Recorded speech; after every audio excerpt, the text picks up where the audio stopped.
It's a cold Tuesday here in Seoul. Hello and welcome to Business Daily. I'm Jae-yong. Let's first get started with a look at today's highlights. The government's proposed budget for next year focuses on improving people's livelihoods by creating more quality jobs and social welfare programs.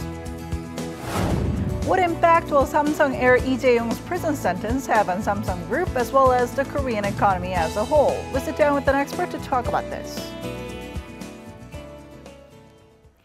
We start with a look at the government's newly unveiled 2018 budget proposal for the first year of its inclusive, people-centered socioeconomic policies.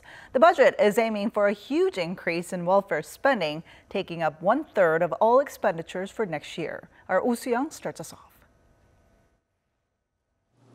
Improving citizens' livelihoods is at the core of the South Korean government's proposed budget for next year. Of the $382 billion budget, more than a third of it will be allocated to job creation and social welfare programs, a record on-year increase of 12.9%. Spending on education will also get a boost of 11.7%. And amid higher tensions with North Korea, defense spending will be up by nearly 7% to support the development of the three-pillar defense system and a salary hike for soldiers. Budgetary spending will expand by 7.1% next year, 2.6 percentage points above the nominal growth rate. That hasn't happened in 9 years. We have made rigorous cuts in government spending, worth $9.7 billion to afford this, and to keep national debt to GDP ratio in the 40% range. The biggest cutback at 20% has been made to social overhead projects, followed by culture and leisure at 8% and environmental spending at 2%. In addition to the spending cuts, the Finance Ministry says extra tax collection, a natural rise of nearly $54 billion over 5 years, will boost financing of the government's 5-year policy goals tallied at $158 billion, and even additional welfare policies introduced in recent weeks. These include the expansion of health insurance coverage and monthly childcare benefits. However, without raising taxes on the middle class, experts question whether the government can keep its balance sheet in the black. Down the line, government spending seems set to grow, so the flow of income needs to match that, or taxes will have to go up.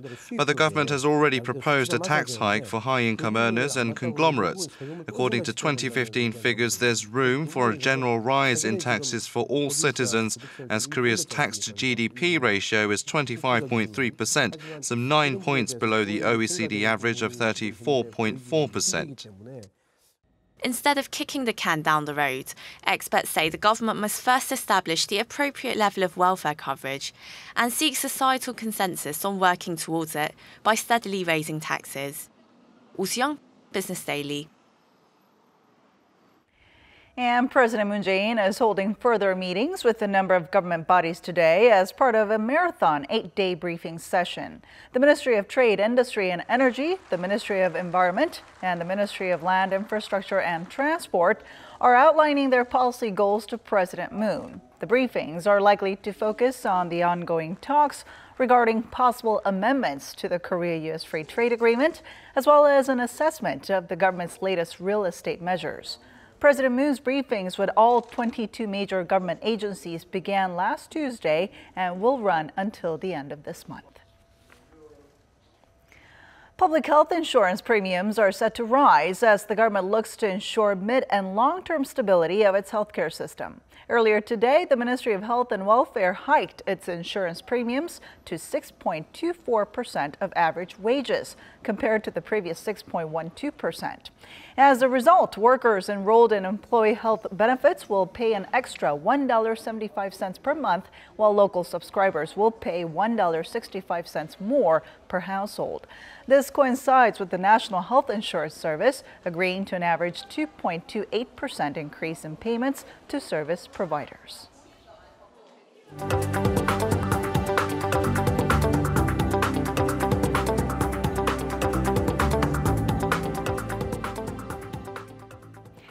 Korea Korean equities traded lower today after the market was spooked by North Korea's launch of its missile that flew over northern Japan. The benchmark Kospi slumped as much as 1.4% in morning trade, although recouping a sizable portion of its early losses later in the afternoon.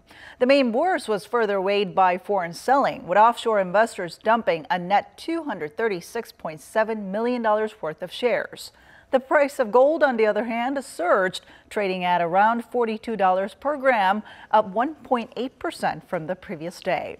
At the closing bell, the benchmark Kospi fell 0.23% to close at 2364.74, while the tech-heavy Kosdaq rose 0.16% to finish at 653.96.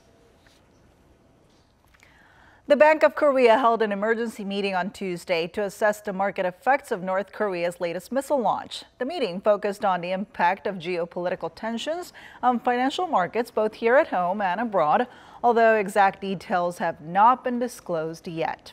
The Bank of Korea said it was closely monitoring the situation as the missile launch could have an effect on demand for safe haven assets such as the Japanese yen.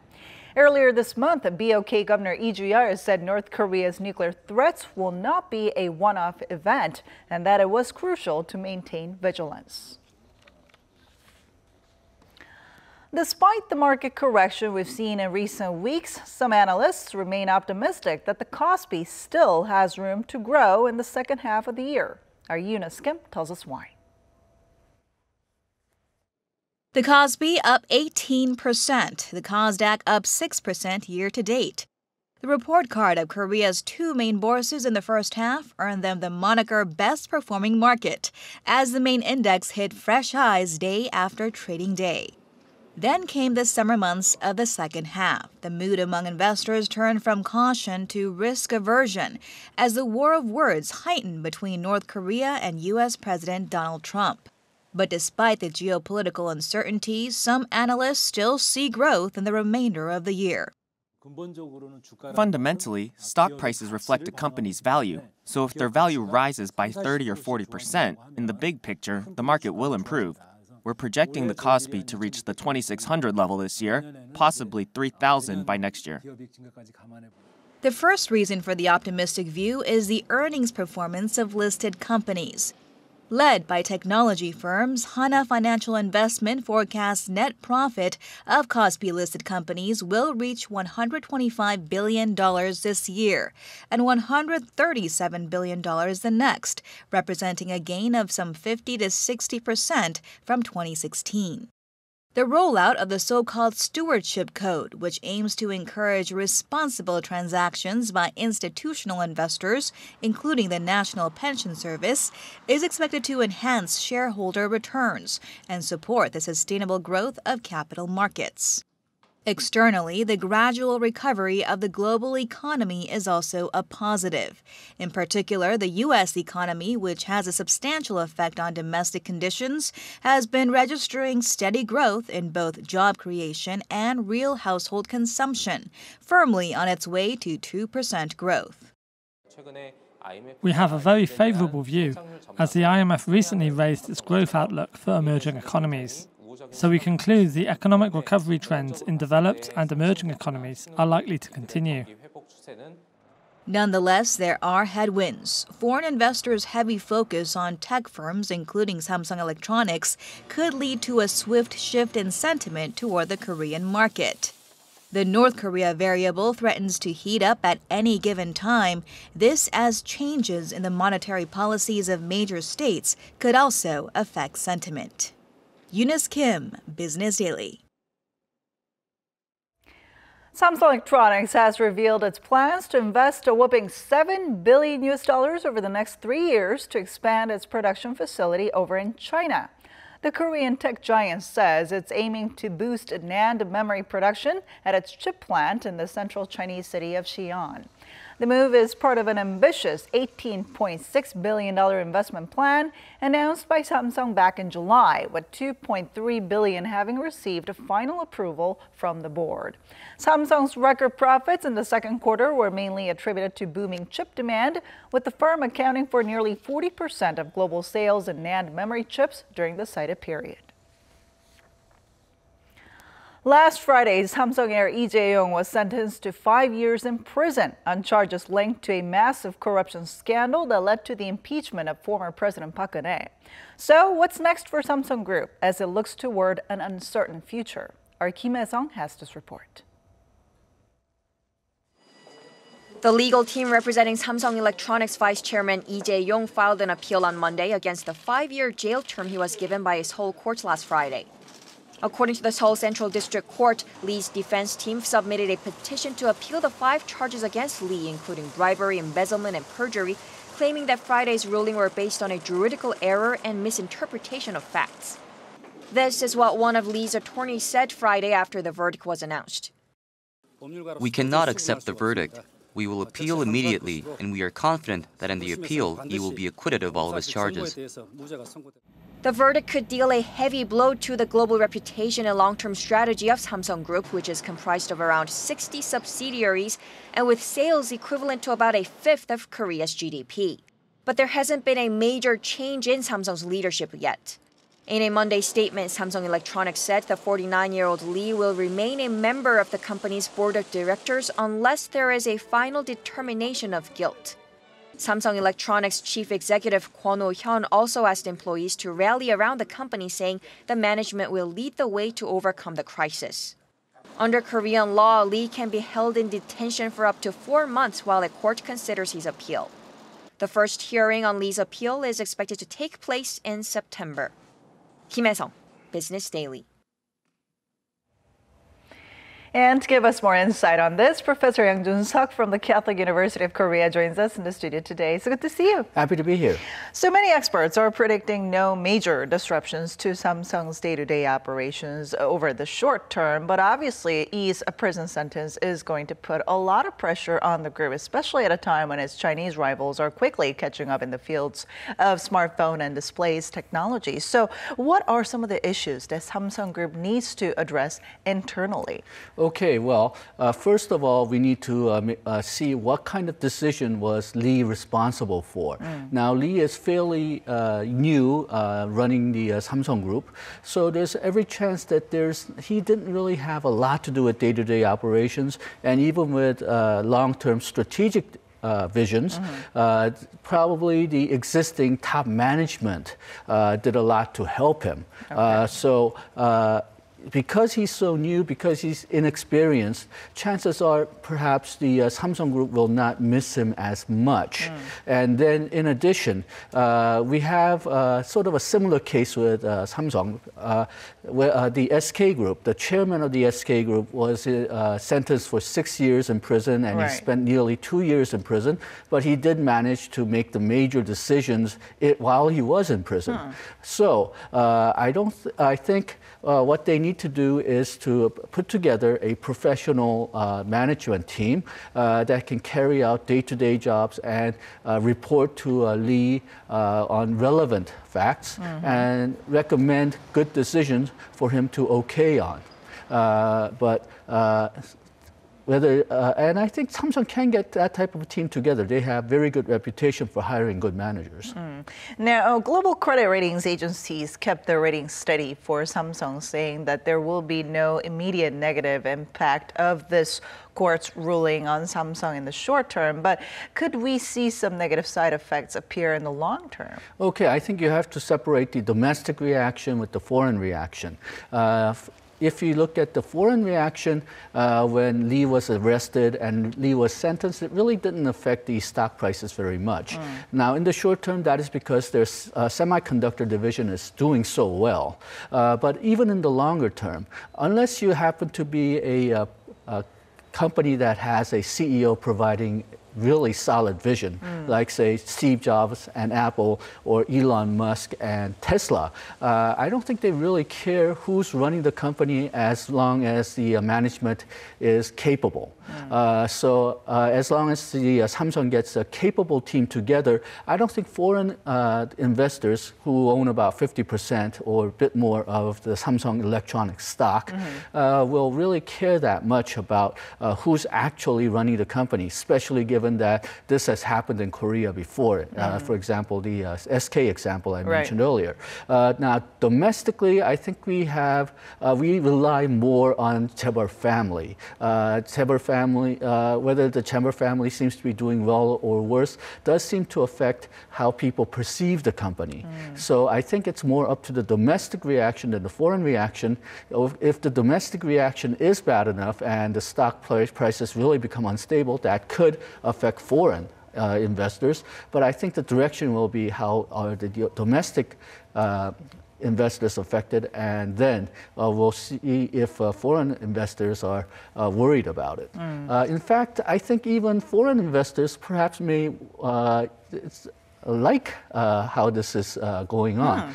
Because, well, some foreign investors have always wondered whether the company was run for the benefit of the family owners rather than the stockholders. And this will have an effect of weakening the hold of the Chaebol family household in favor of the professional managers. Now, with some big global events like the IFA and the Davos Forum coming up, how do you think Samsung will keep its global network as well as its status in the international arena? Okay, well, as far as the working level is concerned, I don't think it will affect that much at all. Regular working level people always network among other working level people. The professional managers will probably keep in contact with the presidents or CEOs of other companies that they are working with. I think where it does make a big difference is that Lee was perceived as somebody who could get things done because he was almost in absolute control of the entire Samsung group. So very powerful company leaders or presidents of countries like to meet with Lee Jae-yong because they perceive that if he okayed something, that would get Samsung Group moving to a certain direction. Because we don't have somebody who's perceived as that type of an absolute leader anymore, we might get less attention. But in the working level, I don't perceive that much change at all.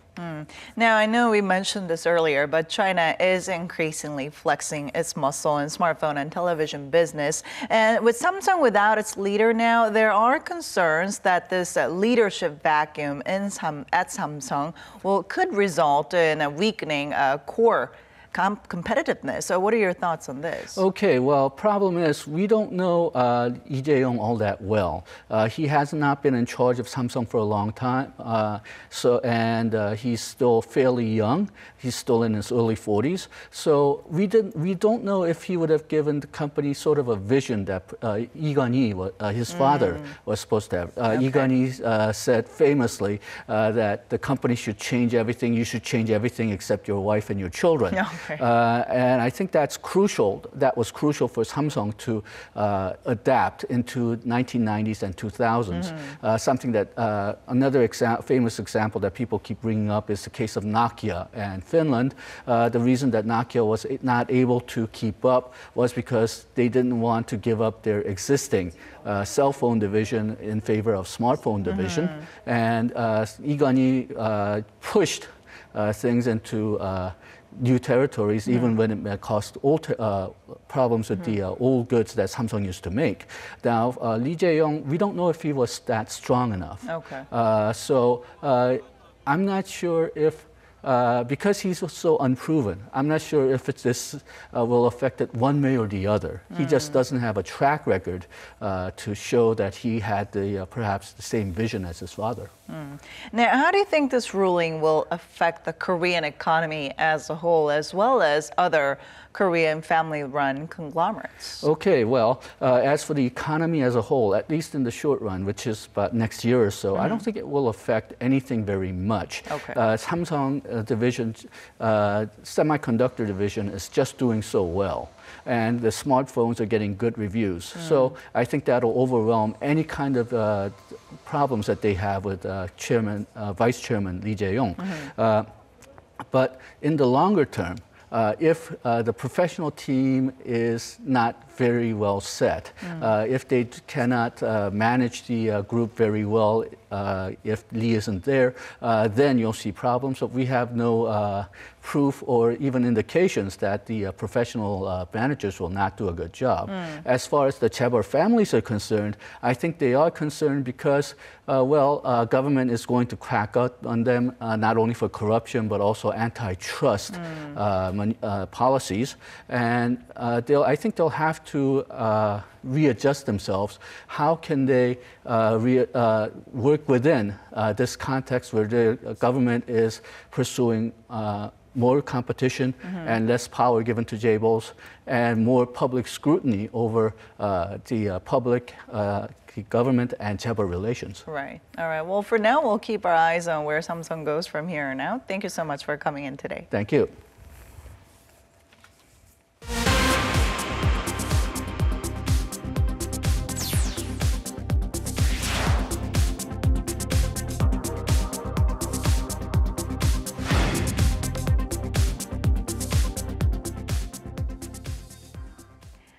Business sentiment among Korean real estate firms is at its lowest point since May of last year. The Bank of Korea says its business sentiment index for real estate companies came to 74 in August, now on a 3-month losing streak. The decline comes on the heels of the government's latest measures aimed at curbing speculation in Korea's property market. The index for the entire non-manufacturing sector, including real estate, fell to 75, down 4 points compared to July. The index for manufacturing firms was seen as 78, remaining unchanged for the third consecutive month. The third round of Brexit negotiations began in Brussels on Monday amid high tensions. In a press briefing just before talks got underway, the EU's chief negotiator expressed concern over what he called slow progress in discussions. He urged the UK to remove ambiguity regarding all separation issues in order for constructive and serious negotiations. UK Brexit Secretary David Davis said both sides had to show flexibility and imagination. He added that this week's talks would focus on technical issues that would build on discussions from July. Some of the key issues include the rights of EU citizens in the UK and UK citizens in the EU after Brexit, which will happen in March 2019. Commercial drones have now become more than just a toy for hobbyists. The flying machines have been identified as a new growth engine, now being applied in agriculture, package and delivery, military use, and emergency services. This has prompted the government to launch a 5-year program to ensure that Korea stays ahead of the curve in this emerging industry. Our Elliot Kim has more. When a distress call is received, a life-saving rescue drone is quickly dispatched to the scene. The unit swiftly moves towards the person at 90 kilometers an hour. A look into the control room shows the rescue being carried out by remote personnel. The images seen by the operator are transmitted to the rescue team in real time. The rescue drones are supported by DMS, a ground control device, so they can accurately pinpoint the location of people in need of assistance. Drones, often seen as a core component of the Fourth Industrial Revolution, are seeing an expanded range of applications, including rescues, deliveries, disease prevention, and surveying. While the military has primarily used them for reconnaissance, it is now envisioning armed drones, prompting the establishment of an educational institution to support this.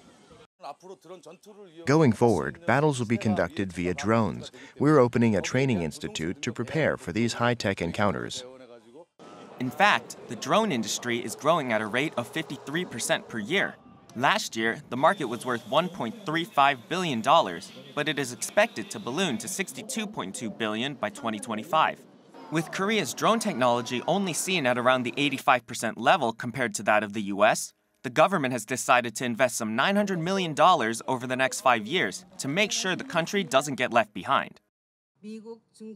It's true that we're not as competitive as other major countries like the US and China. Plans include a test range for drones and expanded infrastructure, including dedicated airspace. The government hopes its plan will help Korea to become one of the world's top drone manufacturers in the next 10 years. Elliot Kim, Business Daily.